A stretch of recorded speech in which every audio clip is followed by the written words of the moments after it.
Well, hey, everybody. It is Sunday. The 2025 draft is behind us. I'm in a place that seems almost unfamiliar to me at this point, my own home. I'm Anthony, going on an 8-hour trip through airports and airplanes yesterday. So that was not the most fun, but it was okay because it was worth the trip. I'm back from Green Bay, and John and I are going to be talking about what happened throughout the entire weekend. We gave you a couple episodes on Thursday and Friday. Hopefully you like those. And here we are recapping things as the Bengals close things up. There are reports on UDFAs, and it's all in the books. It seems like it takes forever to get here, John, and then it goes by so fast, right? It's like boom, boom, boom, boom, boom, and then we're done. So how are you doing, bud? Have you had a chance to inhale, exhale, and catch your breath a little bit from the weekend? Yeah. Like last night was the first full night of sleep I got in a couple of days. I hope the same was for you. But now I know we want to get through this in like a somewhat timely manner. But I have to ask, like, what was the journey back from Green Bay? Was it rocky? Was it some delays? Like, what was going on? No, well, I mean, tiny delays, nothing big. Unfortunately, whether you fly in from where I am, and the easiest airport to fly out of for me out here, there's not real direct flights to Green Bay or where I ended up flying into, which is Appleton, about 20 minutes outside of Green Bay. They have you kind of do the commuter jets, which is like American Eagle or all those the smaller like 50-person jet type of thing. So you have to have a layover, which I'm not a fan of layovers, but both ways I had layovers and all that kind of stuff. A little bit of weather coming back home, which was a little bumpy, but it was all good. Overall, great experience. My first time in that area, and wish there was a little bit of other things I had been able to capture and send off, but hopefully people caught the vibe, and it was hopefully you could have caught the energy that was in that town, because it was I think they had about 250,000 people the first night out there in the cold, so it was fun. Definitely bumping. Lambeau is quite the unique place to host a draft, but I think it was really cool, like seeing people were able. Did you go in the stadium? Like I just saw people were able to like sit in stands and everything. Yeah, so I didn't get to sit in the stands, but I did. Thanks. It actually my friend that I was with and staying with out there, and thank you to the Toms for their hospitality and letting me crash at their house and all that kind of stuff. He's a season ticket holder, but he could not. You had to pay an exorbitant fee to even get into the stadium at that point. But thankfully, I was able to swipe the old media pass, and they let me kind of walk through the concourse areas, kind of some of the areas around, and then I got to peek into the stadium itself, take a couple pictures there. But all around the outside of the stadium, of course, was accessible. And there's a nearby center called the Resch Center. That's where the media workroom was, and that's where the guys were coming in after they were picked that were on site. That sort of thing. So yeah, it was fun. Friday night was cold. And it was wet. It wasn't like raining. It just kind of stayed wet and cloudy and cold and windy. So that was a little tough. I tried to do both, like be inside and work, and then be outside and kind of catch it from the fan perspective as well, which was fun. But Friday night was cold. There's no doubt about it.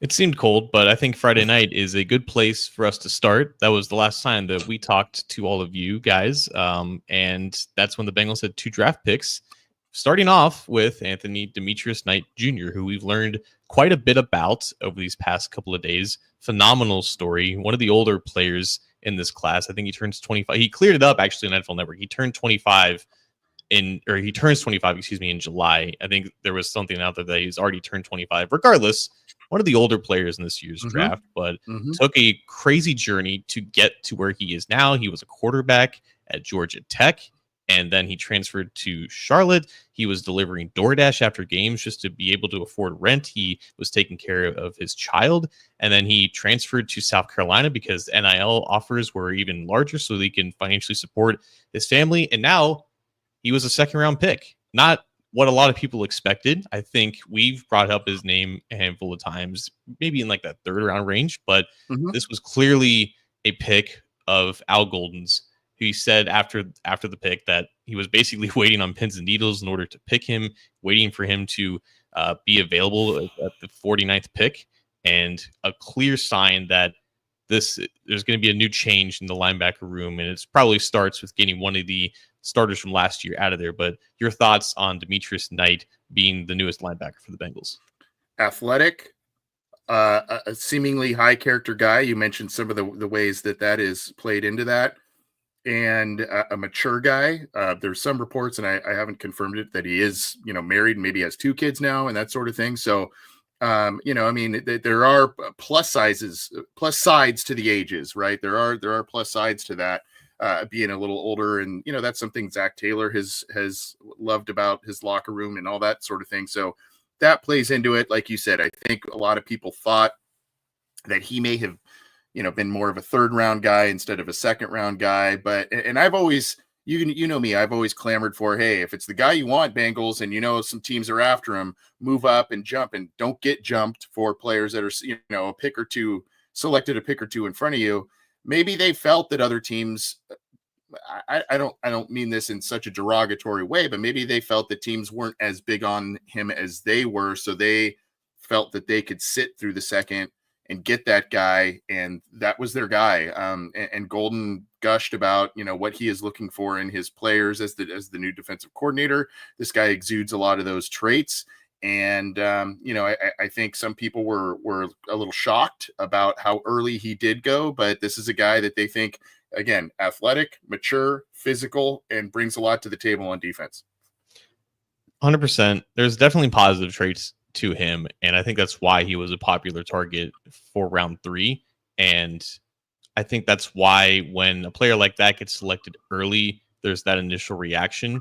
And it's not so much as to the player having a lot of negatives to him. I think the reason why he was projected in the third is because being already 24 years old, like, he's so much more further developed compared to other players, to the point where how much better is he actually going to be, simply because he's already basically in the physical prime of his career. And the fact that by the time his contract ends, you're looking at someone who's already 28. So the longevity aspect of this pick is already in question because of that factor. And that's why he was naturally pushed down, I think, the majority of boards. And the simple fact that, he was third linebacker picked, and it wasn't a very strong linebacker class on paper. And I'm sure that's the justification that the Bengals are using here.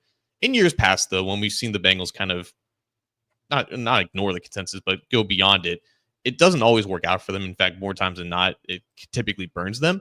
And in this case, at least there is a clear role for him. Obviously, on tape, he looks the part. Athletically, he looks the part. I think he knows what he's doing on the field, and he's going to have a really good chance of playing significant snaps. So this pick could end up looking really good for them, at least in the 4 years that he was here. I think the biggest criticism about the pick itself is, if you were really concerned about getting him there and like you wanted to target him, like that's fine. But the opportunity cost is you probably sacrifice picking a player that for a fact probably wasn't going to get to the third round, and then didn't even entertain the idea that he was going to be there in the third round. That's always the opportunity cost of kind of ignoring the consensus, right? You sacrifice getting another high quality player that was probably, even graded higher by the consensus, and that's just what the Bengals have to live with. But that is the route that they chose. They wanted a linebacker that they know could start over Jermaine Pratt. I think this pick pretty much confirms that Jermaine Pratt will not be on the team in 2025 going forward. So that was the biggest takeaway from that pick for sure.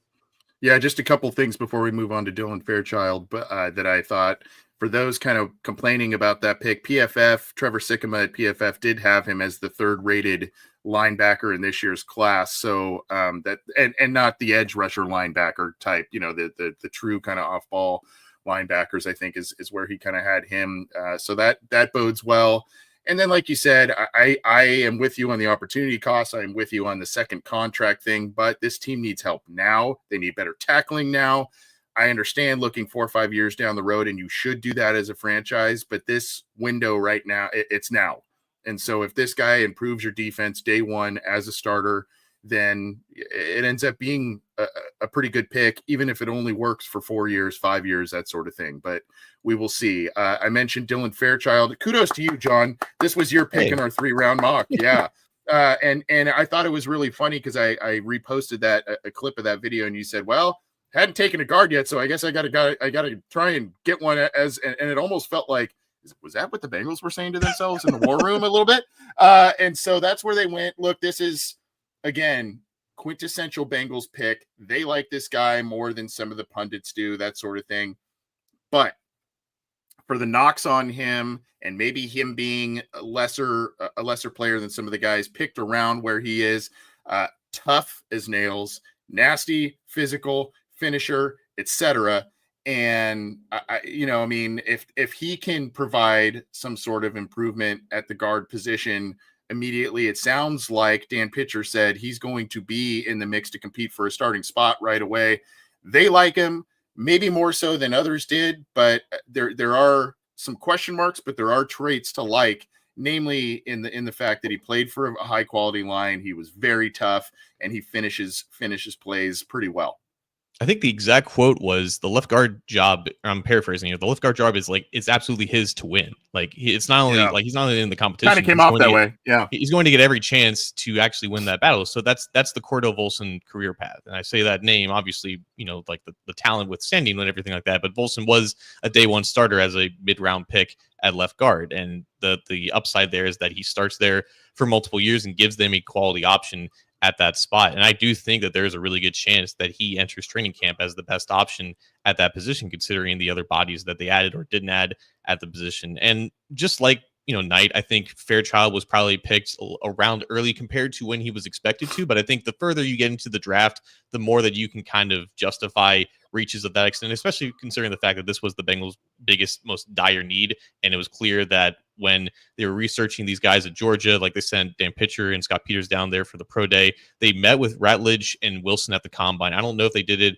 with Fairchild, but they got some intel on Fairchild with those meetings, and then they worked out Fairchild at the pro day. And Scott Peters is like, yeah, this is our guy. Like when working with him one-on-one, they must have connected really well. And the reason why I picked Fairchild in that mock, it was a predictive mock, is because he utilizes Peters' strike system for pass protection. So he's already really familiar with the techniques that he wants to teach, so that can help him hit the ground running. So I was more comfortable with this pick compared to Knight, even though it was still technically, I think, a reach, because like there's obviously a lot of ability there. There's a lot of production at Georgia in pass protection specifically, and he's got a lot of traits that I think should translate into the NFL. And also, I think he's 22 next week, so he's got a lot of upside physically left to go still as well. Yeah, and I just want to bring this up, and this is kind of in conjunction with both of the two guys we just talked about. It kind of feels like, yes, both may have been a little earlier and may have been a quote-unquote reach, both Knight and Fairchild, but it also could have been the case that they wait around in the next round for those guys if they did stay put at their current spot, and then you miss out on both of those guys and two guys that you really wanted as well. They may not have made it a full round back to where they were picking again. They might have lasted a half a round or gone right before the Bengals picked again. So maybe a little early, but that's kind of the way it goes. Round 4 is the linebacker from Clemson, a guy that I think is your ADG replacement of sorts, a guy that can kind of do a few different things, and another guy where Al Golden says, this is how we need to shore up tackling. We need to be more disciplined on defense. We just need to be competent and capable on defense. And not saying that they can't be excellent with the players that they picked 3 out of the first 4 rounds, but these are guys that hopefully just kind of level up your play at least a little bit initially, and then a lot over time. And so I think this pick, while you still wanted interior defensive linemen, there was a run on them in certain spots of the draft. This pick makes a lot of sense. And then you look at, again, you lost Akeem Davis-Gaither. You're talking about losing Jermaine Pratt. You did bring in Oren Burks, but that may be more of a reserve rotational special teams role for him, especially now with these two guys in the fold. Yeah, when it comes to Barrett Carter, the linebacker out of Clemson, really good value pick there. I thought that he was a likely third round target for them. I want to put it on the record, like they were considering Tate Rutledge and Barrett Carter in the second round if Knight hadn't gotten there. Rutledge was higher on their board compared to Fairchild, so he was also in consideration, but Carter was in the consideration process from starting in the second round, which again, a little bit early. I think they're very clearly targeting to just rebuild the linebacker room and set it up for the future, even beyond Logan Wilson. I think Logan Wilson's name is important here when we're talking about Carter, because Al Golden went out of his way to basically describe and contrast both Carter and Knight. He described Knight as more of that outside linebacker type, more of like the Jermaine Pratt role that Pratt had for the last couple of years, who can even play on the ball, which if you remember, like Lou Narumo liked to play Jermaine Pratt in some of those 3-4 looks where he was actually almost an edge defender, like a true 34 outside linebacker. I think that could be a situation where Knight is used and also in nickel next to Logan Wilson. He described Carter as a true quote unquote stack backer, which is like the inside linebacker, the guy who wears the green dot. And I think considering the fact that Wilson has had some durability concerns in recent years, there's no real true backup to him. And I think when you have a guy like Carter, who was very clearly one of the better players available in the middle of the fourth round, to find a immediate backup to Logan Wilson, who can also play a lot of special teams because that's what he did at Clemson. So there's the Akeem Davis-Gaither aspect of it. I think it makes perfect sense to just have a guy to develop behind him in case, Wilson is getting out there in age, which hurts me to say because he I share the exact same birthday, but he's had some concerns, right? Like when he's off the field, you don't really know who leads the defense from that spot. Yeah. And I think Carter fits that role really well. And maybe in a couple years' time, if you're looking at a defense without Logan Wilson, he can slide in immediately and just fill that role seamlessly. So I think the value makes sense. I think the fit makes sense. I think both he and Knight will have similar but different roles at linebacker. So I think having both of them isn't as outlandish as maybe some other people have said. Right. I'm in agreement with you there. And then a guy that I would like to take credit for from both of us, but the wheel takes the credit, right? Because it landed on Jaylen Rivers, a guy we did a little profile on, and he was the 5th round pick out of Miami. Get a little more offensive line help. A guy that I thought was also a pretty good value in the 5th round. We talked about him maybe 3rd, probably 4th, and then you get him in the 5th, but a guy that I think can step in and once again kind of compete, bring depth, and do some things on the offensive line. And look, I mean, we have seen this team, whether Rivers is an immediate starter or starter 2 years from now, whatever, or doesn't start, we have seen this team, especially in their deep playoff runs, get decimated at offensive line, absolutely decimated at the offensive line. And they need capable guys to be able to come off the bench and play well. Now, some guys came in for a game and played pretty well. I'm looking at, Max Sharping in that Buffalo game and that sort of thing. But overall, when you look at that Super Bowl with the line being decimated, that run in 22 when you had Kappa and Jonah Williams hurt and all that kind of, you got to have capable guys. So I thought this was good value. I think he brings, a maturity. We talked about his military family background and that sort of thing. He probably brings, I would think some good amount of discipline and that sort of thing. Not the most polished guy. Obviously, you're getting a 5th round offensive lineman, so it is what it is. But I think there was value there, and I think he brings some good versatility and tools to the table. I apologize for asking this, but did you say his name just for the record? I did.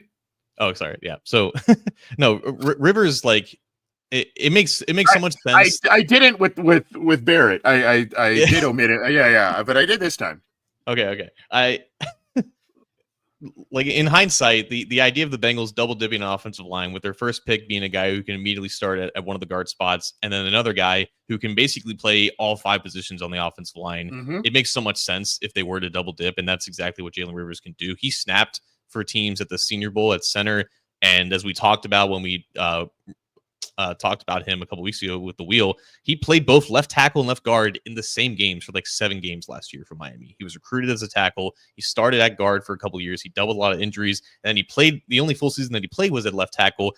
And no matter where he was, he just looked competent. He just got the job done. It wasn't flashy. He's not the best athlete, but his technique and pass protection is phenomenal. Yep. He doesn't let guys go through him. And I think that the calmness of his technique and the calmness of his footwork and the synchronization of his entire body with his hands and his feet, he makes it look so easy. And I think that definitely stood out on film. And the fact that he was available in the 5th round, he probably should have went in the 3rd or 4th round, to be completely honest with you. And I think the fact that he is a limited athlete kind of pushed him down the board a little bit, but the Bengals value versatility more than anything for their backup offensive lineman. And I think if there's any injury along the offensive line at any of the 4 spots, I think Jaylen Rivers can come in immediately and just keep you afloat. And I think that's exactly what he's going to be tasked to do. I think he said that, like, the Bengals told him that he's going to play guard, but I think they even announced him a tackle. So I don't really know where to put him on the depth chart right now, but I think looking at who is on the roster, I think it makes sense to slot him in as the backup swing tackle because they didn't really have that guy on the roster before he was drafted. But it's not out of the question for him to compete at one of the guard spots if something happens, if an injury were to happen, because I think he can play at any of the 4 spots aside from maybe center, just because they got bodies there. 2 things with him before we move on to the final pick and some other things to chat about. Again, we talked about it in the breakdown. Although he only played with Cam Ward once, Cam Ward was quite the ad-libber at quarterback. And, that pass protection and that sort of thing, offensive linemen have to hold up. They got to have their head on a swivel. They got to find guys to take on sometimes as plays break down or as the quarterback continues to find things. That is definitely in Joe Burrow's wheelhouse as well. So, you would think that maybe that sort of playing in that sort of thing, albeit on a limited basis, maybe helps him a little bit there. And again, just a guy that I think that is quintessential Bengals offensive line, day 3 pick, versatility. You think he can kind of be a utility player along the line and roster maximization. That's what Rivers brings, at least from the offensive line, and hopefully some improvement, even if it is as a backup player initially, hopefully some improvement there. And then the last one, Bengals finally went running back. I was wondering when they would, I figured they would get a running back, but they finally went running back in Texas Tech's Tajh Brooks, and a guy who had worn number 28. And I see sometimes, I feel like he's a big guy, and I really like, 6th round running back, you're going to have limitations, and that's there. And he's going to probably be a niche back for the Bengals. We'll see how he vies for time with that group there, especially, with Moss. Who knows if does he start off on PUP or what happens with Zach Moss? The Bengals did rework him to keep him on, but they need a bigger back. They need a physical back. Brooks is that.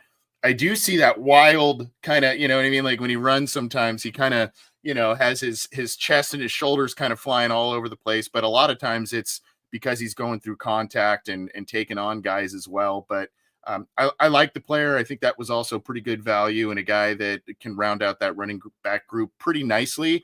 And if Moss is unavailable or if something happens there, I think, you've got another guy that can do some short yardage stuff and be a physical player back there.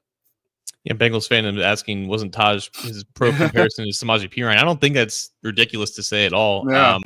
I don't think he played at 220. He measured in at 220 at his pro day. So I think he plays a little bit smaller than that in terms of his weight. But when he runs like he's 400 pounds in terms of guys have a really tough time tackling him. And he takes pride in making sure that he doesn't go down off first contact, which is always what you want to hear from your running back. And if you have 4 running backs who embody that style, your running back room is looking really good, but incredibly productive at Texas Tech. I think the reason why he was in the 6th round is because he's a little bit older and he rushed the ball nearly 900 times in college. So that's typically a red flag when you're talking about someone who could be a starter, but he's obviously not coming in to be a starter. He's coming in to potentially be the number 2 behind Chase Brown. And he's got some veterans that he can look up to in Perine and Moss before he maybe officially takes that mantle. But I think the upside here for that second role next to Chase Brown, who can be a nice compliment there, but experienced running out of the shotgun, experienced in pass protection. I think he took like 300 something reps in pass pro, and he was really productive there. Obviously, it's a different, it's a completely different thing going from the college to the pros in terms of picking up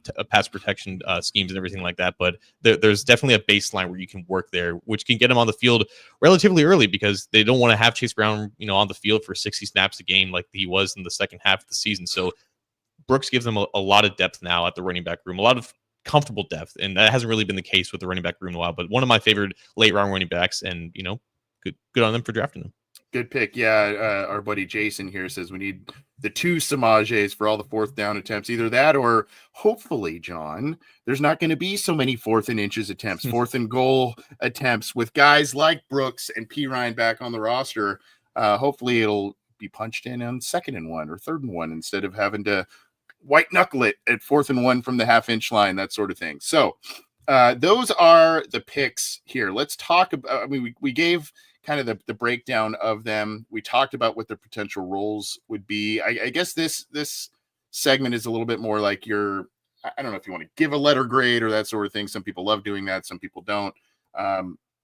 I think the biggest surprise is maybe that the Bengals did not move back. We thought we were pretty certain on night 2 they were going to maybe do some maneuvering to collect more picks, and they did not do that. Maybe the trade yield wasn't there. Maybe they, again, because they were so seemingly honed in on a small handful of players and 2 of which they grabbed, they just said, we're staying put and we're getting these guys that we want. But that was overall, I think as the draft went on and as the dust settled, I think things made a little bit more sense. Yes, there were some perceived reaches in round 2 and 3, but I think I understood a lot of the things that they were trying to do. My biggest concern with the class, though, John, is that, I mean, whatever analogy you want to use, you're kind of just maybe plugging some holes in the dam and not so much massive improvement. And maybe that was going to be the case, even if they got a Ratledge instead of Fairchild or that sort of thing. But it felt like, again, we're talking about a 1-for-1 potential trade-off Knight for Pratt, right? And maybe Knight is a more effective player right away than Pratt has been the last year and a half, 2 years. You're talking about replacing ADG potentially or backing up Logan Wilson, that sort of thing, with the Clemson linebacker. And you know, I don't know. I just kind of feel like, yeah, there were improvements. I think the offensive line got some needed help and that sort of thing, but it just kind of felt like it was like, oh, we got to fix this right here. We got to fix this right here.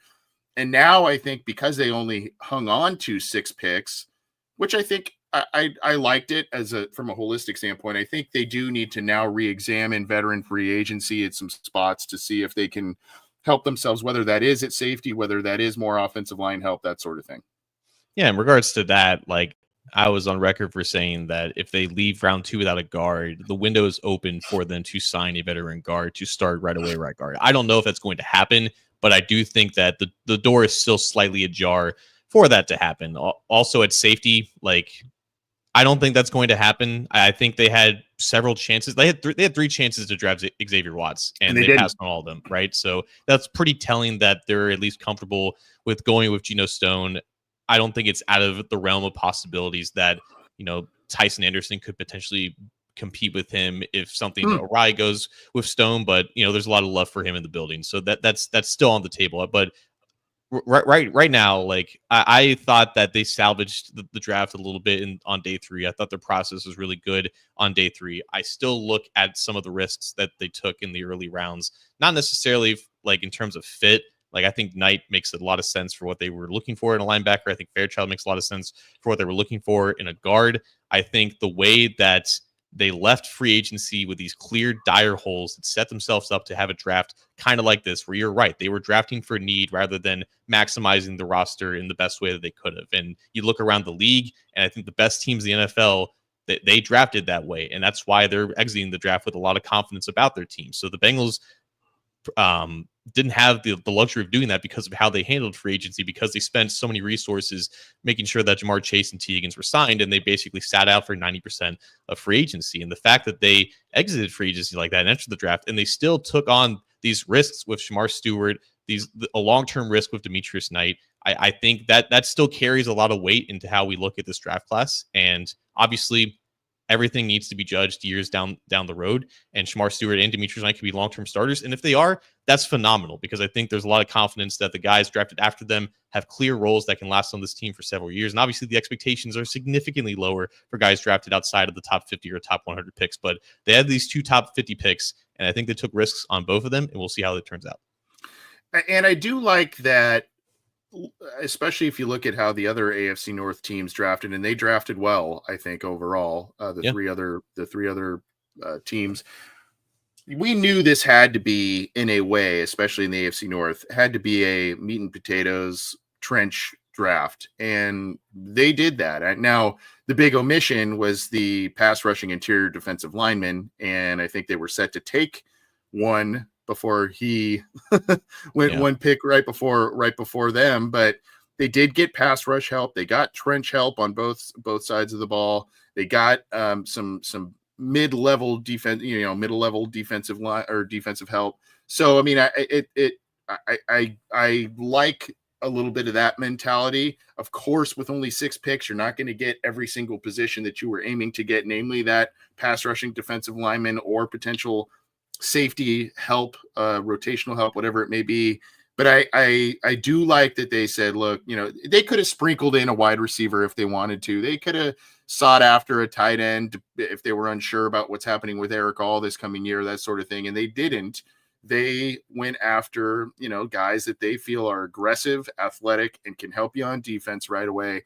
And kind of the same thing on the offensive line with 2 interior linemen or a very versatile other lineman in the 5th round. So from that respect, I liked what they were doing. There were just, because of the limited amount of picks, there were only so many things they could do. And I think not drafting a defensive tackle does put a lot more pressure on Shamar Stewart because he's the only outside help that they've added in terms of adding a pass rush and bringing a pass rush. And I think obviously Myles Murphy and Joseph Asai are going to be counted on to play a lot more. And when they did get more opportunities, the pass rush looked a little bit more competent towards the end of the season. They are relying a lot on that to translate over to 17 full games. And the thing with Stewart is, you wonder how quickly he is going to be able to fill that role, play significant snaps, and be a positive contributor as a pass rusher when there wasn't a lot of production last year that signified that was going to be the case. I think in 2 or 3 years time, like you could see the fruits of Shamar Stewart kind of develop, but he's still really young and he's still got a long way to go. So they put a lot of pressure on 2 guys that obviously are going to have larger roles next year in Murphy and Asai. And I think Al Golden even said that there's a good chance that they're going to move them inside on some of these sub packages because they don't really have that reliable interior pass rusher at defensive tackle. That's not Chris Jenkins Jr. yet. That's not really been BJ Hill for a couple years now. So because they didn't add that either in free agency or the draft, there is a lot of pressure on Shamar Stewart to be that guy immediately and put all that athleticism to use. So the pass rush is still a big question mark until it isn't. And a lot of it is now going to be on how Golden and Jerry Montgomery kind of constructed with these personnel packages and these schemes and everything that goes into that. So I'm really interested to see how that plays out because that was a clear need that didn't seem like it got enough attention. Yeah. And it's, I think if you get on the left side, if you can get some decent production right away from Stewart, Osai maybe takes the next step under a new defensive coordinator. Myles Murphy may be in that mix as well, whether he's starting and then kicks inside a little bit on passing downs. And then, of course, Cam Sample was specifically mentioned, I think, by Golden as one of the guys that he feels can kick inside and do some things too. So a pretty valuable guy in that respect too.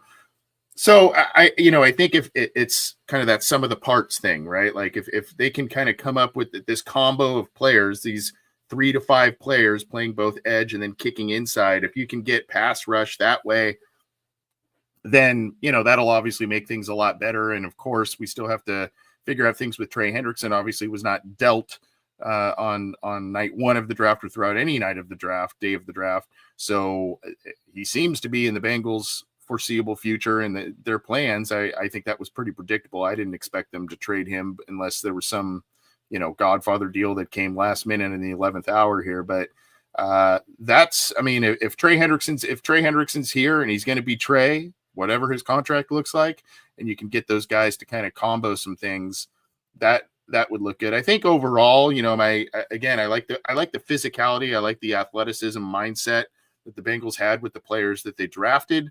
I would probably say overall maybe a B- B is kind of where I would maybe grade something like this. I could see where people could be more harsh. I could see where people really love it. I know it's easy to kind of romanticize interviews after guys get drafted and stuff. I do like what I saw and heard from their early picks and their pressers and that sort of thing. So we'll see. I mean, right now is when hype is kind of renewed. And that's always the case. We go through the same cycle every year. We put together mock drafts that look reasonable according to the board, and then the Bengals shock us. Typically, it's only like 1 pick that's like a shock, and maybe in the second round. But then there was 2 on day 2 that kind of felt that way. So you go through that, then you hear these guys in the interviews, and you hear their stories. Everyone loves the players. Like that's never going to be in question. It's always like you want the best for these guys to succeed. Obviously, if they succeed, the Bengals succeed and everything that goes into that. You still have to be loyal to how you thought about these guys before you knew their personal lives and in everything that goes into that. So I still think the fact that the Bengals took on a pretty big risk with their most valuable resources in this draft, I think it still puts it for me in that C to C plus range, even despite the fact that I think as the draft went on, they kind of caught their feet a little bit. And I think their process kind of evened things out. And I think they still found multiple guys that can contribute to this team for years to come in terms of, but I still look at it like the successful drafts involve multiple long-term starters. And I question if like some of the early guys that they drafted can fill those roles. Like obviously you can have flashes in the pen and you can have guys who start for 1 or 2 years, but can you get long-term impact from your most valuable resources in the draft, your earliest picks? I would like to see it first. Yeah, no, I get that. Pastor Dave Hammond, is Pratt coming back earlier? We talked about it. The writing on the wall right now is probably not. And I think that he and Al Golden, maybe with that hiring, I mean, Pratt was the guy that was taken off the field, I think, a lot on third downs and stuff when Golden was here as the linebacker coach. And so I think there's maybe some early writing on the wall. There was maybe some discontent, and then 2 linebacker picks right in the first 4 rounds. He felt that whiplash for sure. Yeah, he did. Yeah, he did. Let's quickly run through the list of undrafted free agents. I've got one up here from CincyJungle.com that'll talk about it. But John, why don't you kick us off with some of the names that piqued your interest on this list? I mean, for starters, I think the first one that was reported was none other than Howard Cross III. And of course, we were thinking like, which Notre Dame guy is Hal Cullen going to bring to him? And of course, they didn't draft a defensive tackle, so it made perfect sense that their first undrafted free agent signing was the defensive tackle from Notre Dame, and someone that, according to Notre Dame fans, was doing really well in 2023. That was like his 5th year in college. He was already a graduate player, but was getting a lot of production as a pass rusher, a little bit undersized. I think he's only like 6'1", 280 or 275 around that range. So he's got some bulk to kind of add to his frame a little bit. But then in 2024, he suffered this high ankle sprain and he didn't really finish the season strong. So I think that definitely impacted his draft stock a little bit. And he ended up going undrafted in this really deep class of defensive tackles. But if he's fully healthy and he kind of gets back to that 2023 form when he was coached by Mike Moon, who was an assistant under Notre Dame, and obviously Al Golden, I think he has a really good chance of not only impressing in training camp, but maybe making the roster as this 5th defensive tackle. Since they didn't sign anyone, they didn't draft anyone, and if they want to go deep at that position and add like a pass rushing force, I think Howard Cross is a really good chance of doing that. Yeah, that's a good one to bring up. The long snapper from Michigan, William Wagner. The Bengals reportedly learned their tough lesson from that 2022 opener against the Steelers and not having, I don't know, some other contingency plans in place, I guess. But they have another long snapper there. BYU offensive tackle Caleb Etienne is another interesting guy. And then, of course, the Ohio State center, Seth McLaughlin, which I think some folks thought he'd be, kind of a day 3 pick. So he's an interesting guy as well, and one that I know local people like a lot. Yeah, McLaughlin was graded as like a 3rd or 4th round player according to Dane Brugler. He was ESPN's best available player after the draft. So it's not normal for the Bengals to go after like the very best undrafted free agents. So seeing that was, I think, kind of surprising. But I think they may have gotten a value because he did win the Remington Award last year for the best center in the country, the award that also Billy Price won, but that's neither here nor there. But he suffered a torn Achilles in late November, so he wasn't a part of the playoff run to the national championship. And I think according to, it was Justin Mello of the Draft Network, he said he talked to McLaughlin. And he said that he should be full go by July. So we'll see if he starts on like the NFI list to start training camp. A lot like Eric All, who suffered obviously his knee injury in his last year of college in October, and then he was able to be cleared by I think like the first or second week of training camp. So we'll see if that recovery time is about that. But I think this pick is entirely for the future. I think they're really comfortable with Matt Lee as the backup to Ted Karras, but Karras is entering a contract year, and if McLaughlin can get healthy during the later part of training camp, and then they can place him on the practice squad and just develop and allow him to get healthy, allow him to get a little bit stronger, and then come back in 2026, see what you can do, maybe in a competition with Matt Lee or another draft pick. I think that signing was entirely for the future, and I'm excited to see what he can do in preseason if he's able to play, and especially in 2026. Yeah, I hope I'm pronouncing his first name right. Quali Conley, who was he was at San Jose State in Arizona. 17 rushing touchdowns the past 2 years combined, a little over 5.5 yards per carry, but 66 catches the last 2 years combined, John. So a guy that could be versatile, and probably one of those guys, if he still sticks around for a while, probably one of those guys that gets a lot of looks and a lot of touches in those preseason games as the backup quarterbacks, tend to dump off to players and all that sort of thing. And speaking of quarterbacks, Bengals also pick up Auburn quarterback Peyton Thorne, along with a couple of other pass catchers, Cincinnati wide receiver Jamoy Mays, which I want you to talk about, my friend. Oklahoma State wide receiver Rashad Owens, West Virginia tight end Cole Taylor. And then, of course, there was one more, the Duke wide receiver Jordan Moore. I may have already mentioned him. Jordan Moore made a lot of good plays for Duke. That was someone that I think kind of caught my eye.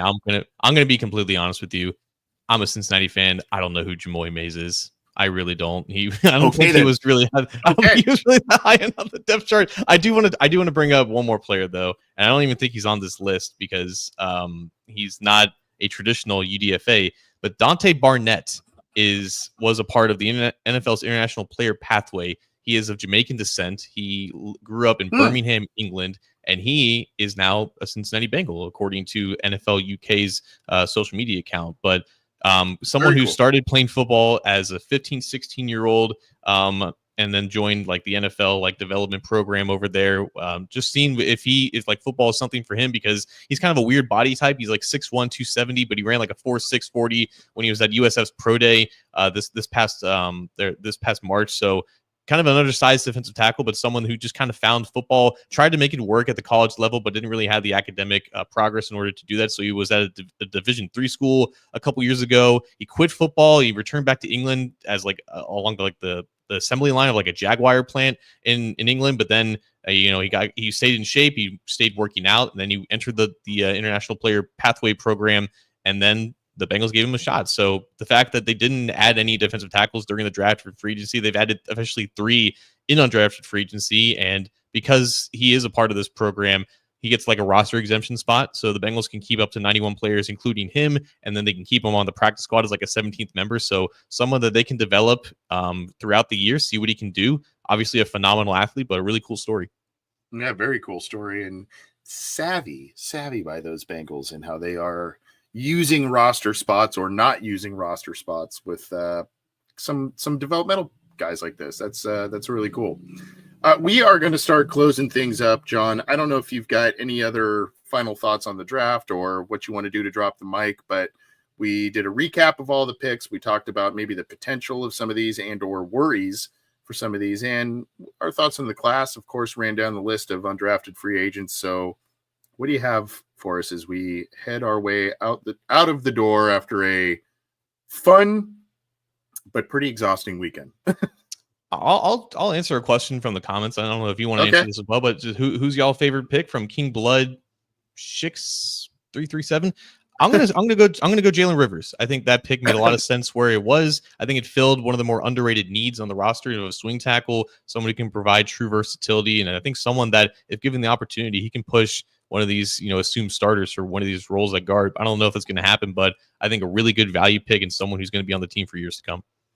It's really weird to me because you and I talked about it the other night that night 2 is like my favorite. It's just for a lot of different reasons, but I really liked all the picks on day 3. I really did. I thought, I thought Barrett was a solid pick. I thought Rivers was really good value in the 5th. And a great utility guy that the Bengals could utilize right away. And I really liked the running back that they took, Tajh. I think all those guys, I just was like, okay. That, like you said, it felt like it took a while for me to really process. I got what they were doing on nights 1 and 2, but it took for me a little bit for me to be like, okay, let me really wrap my arms around this thing. But when I saw the picks come through on day 3, I was like, okay, there's value here. These are still contributing players. I like what they're doing. So it's hard to pick. I would probably say either Rivers or Brooks would be my favorite pick. And it's odd to say because those are their 2 final picks of the class. But yeah.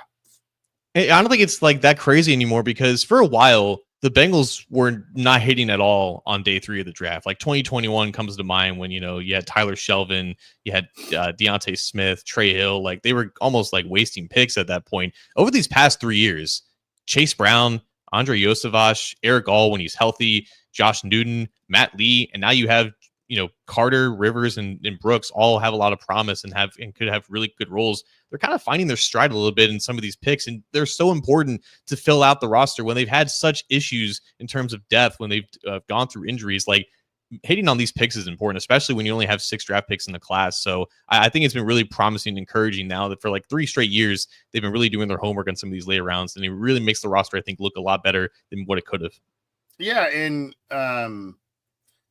for those that want to, Cedric Johnson, by the way, another, I don't know if you mentioned him, another guy that has kind of been forgotten in the mix of all the defensive linemen. He flashed last year as a rookie, so that's another one. But I mean, for those who are kind of sneezing at a round 6 running back, Chase Brown was round 5, like you mentioned, and Chase Brown had a heck of a year last year. So, I think it give him a little more help, a little more, beef behind him, and a little bit more of a rotation.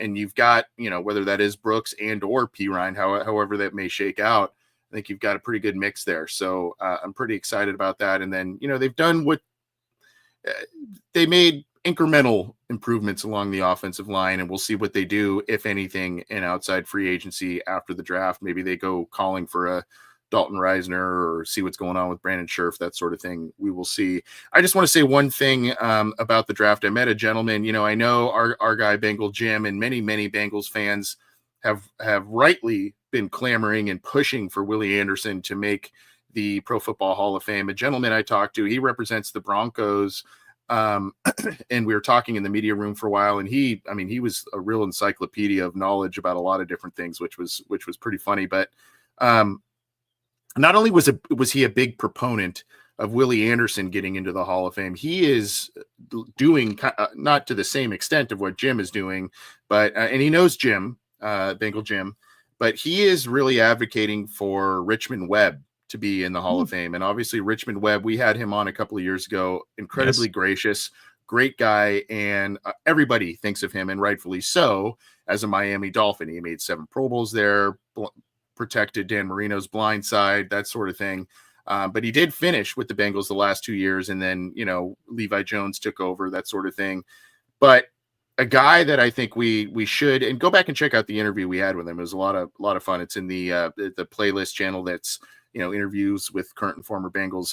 Very, very generous, great guy, humble, but a guy that I think rightly, along with Willie, I would love to see both those guys get in, not only because they both wore Bengals stripes, but 2 phenomenal players in their respective eras, and their eras did overlap a little bit. Richmond's a little older than Willie. He was more, I think he was drafted in 90, maybe 89. I can't remember exactly offhand. He was early 90s through the 90s, and Webb was an all 90s decade team. Very, very, very good player, and both those guys deserve to be in the Hall of Fame. So it was really neat to see, to talk to a guy who is clamoring for a guy that doesn't really bang his own, not that Willie does really either, but doesn't really bang his own drum about being in the Hall of Fame, but a guy who certainly deserves it.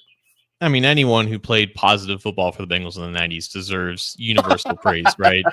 And as far as a guy that doesn't really get talked about, it was nice to see. I guess there was a theme, Anthony, about the former players who announced picks on day 2. They all went to Wisconsin, or like most of them. A lot of them did. Yeah, a lot of them did. Including Tim Crumry. So it was really cool to see him. Like he doesn't really get talked about maybe enough in terms of Bengals lore and Bengals legends, but it was cool seeing him kind of get that spotlight and kind of go back to a place that he was familiar with.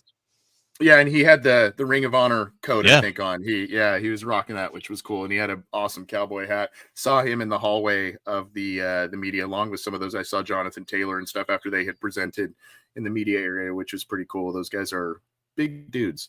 At any rate, hey, thanks for everything. Thanks for sticking with us this weekend. My apologies on kind of some of the audio stuff and maybe some Wi-Fi connection in that room. There was a lot of people hanging on to that Wi-Fi, so I don't know if I was choppy or some sound stuff and all of that, but we brought you some brief episodes. Hope you like that. Hope you like this one. We've got a lot of people tuning in live, which is awesome. Appreciate all of you and the support you keep showing us at the Orange and Black Insider. Go get this show and others on the Believe in Cincy podcast channel. Bengal Jim and Friends is also one of them. They may be going live here in just a minute. So go hop over to their YouTube channel if they are going live. And of course, you gotta go check out 3 and Out with Jason and Kevin and Matt and Willie No Ball with the coach Matt Minnick and Willie Lutz. That is on all of your favorite audio streamers. If you like the video side, like I said, the Richmond Webb's interview, video and audio. The video is on our YouTube channel. You can click that by getting on that show icon underneath John's side of the screen there. Do the subscribe thing, the bell, all that kind of stuff. Please do that. Appreciate that.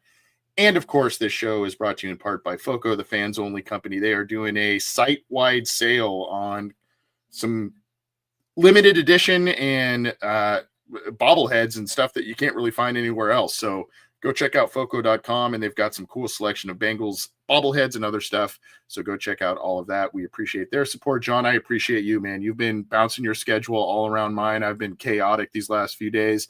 I am really sorry, but I appreciate you and all the insight you bring. Hopefully you can get the rest tonight, my friend, after all this weekend's festivities are wrapped up. I mean, you're a dad of 2. Anytime that you can stack multiple days of a really good sleep, I think that's a win. I think that's on the schedule for tonight, right? I mean, I wanted. Yeah, you're right. Take care, man. Take care, everybody. Appreciate you. Thanks for tuning in, and we'll be back with more later this week. Take care.